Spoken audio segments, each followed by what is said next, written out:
This month, we are working with 3 themes that feel incredibly real for me right now: integration, reflection, and hope. And as much as I'd like to say I practice them gracefully, the truth is, this weekend gave me a very, very humbling chance to test everything I've been learning. December isn't about perfection. It's about noticing what has actually shifted for us and in us. Integration is when the work you've been doing quietly shows up in how you respond. Reflection is of course, looking back, but with softness instead of shame. Hope is the grounded, steady kind, the hope that grows because you're honest with yourself and courageous in the small moments. Those 3 qualities showed up for me this Thanksgiving weekend in ways that I did not expect. We had a good Thanksgiving Day, the first in 5 years that the 4 of us spent it together. However, both of my kids were edgy with me the remainder of the weekend. And that, remaining time that we had together, they were critical, dismissive, even a little mean.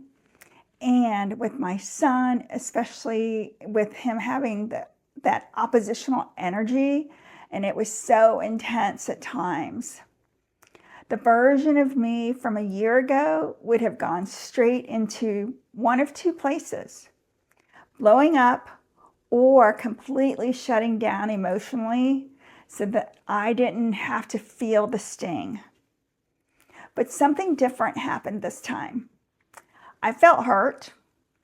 I felt tightness in my stomach. I cried. Of course, I didn't let them see any of that.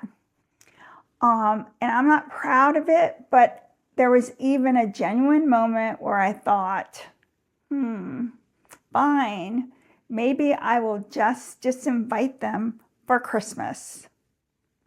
But no, that impulse that came from the wounded part of me, the part that is tired, disappointed, and still healing, it didn't take over. I didn't act from that place. Instead, I stayed steady in the moment.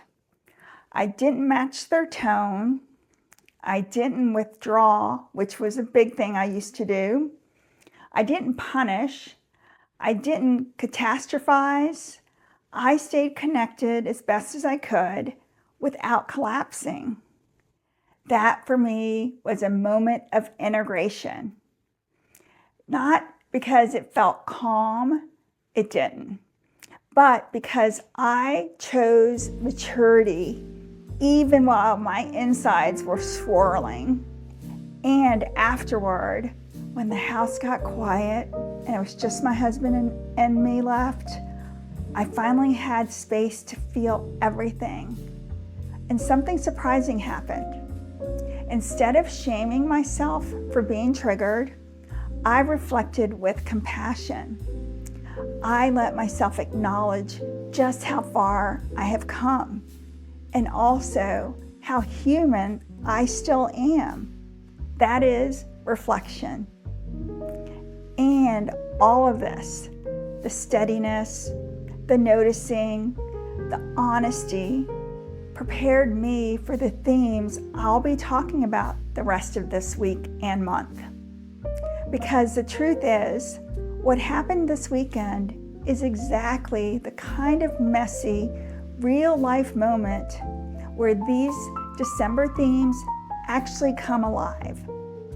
Later this week, I'm taking us deeper into the kind of hope that doesn't come from fixing our kids or predicting their outcomes, but from releasing what isn't ours and trusting that responsibility teaches more than rescuing can.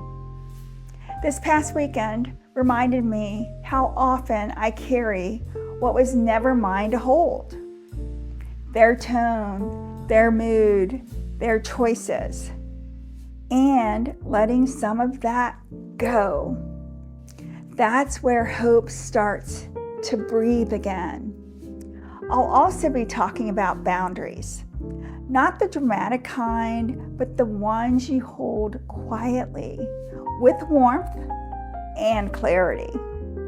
Because the way I responded this weekend, that was a boundary, an emotional boundary. I can stay steady when you're unregulated. Those moments tell the story of our healing more than any rule or consequence ever will. And toward the end of the week, we'll turn toward reflection, the kind that reveals strength instead of weakness, the type that you don't think that you need. Oftentimes we don't think we need to look back a year to see, our growth, but sometimes you only need to look back a day or two. And that's what we'll be talking about. This weekend, I saw a version of myself that responded differently than I once would have. Oh my gosh, when the kids were little. And that deserves recognition, not criticism. We'll finish the week talking about integration again, because showing up differently, consistently, is what actually rewires the relationship and our brains, but that relationship with our young adults and with ourselves. Not perfectly, not instantly, but breath by breath, boundary by boundary, moment by moment. So as I move through the first full week of December, I'm holding on to this. My growth is happening quietly, steadily, sometimes uncomfortably, but unmistakably. And if you're on a similar path, I want you to know your quiet growth counts too. Your pauses count. Your steadiness counts. Your noticing counts. That's the heart of integration. That's the gift of reflection. And that's where the truest kind of hope is born.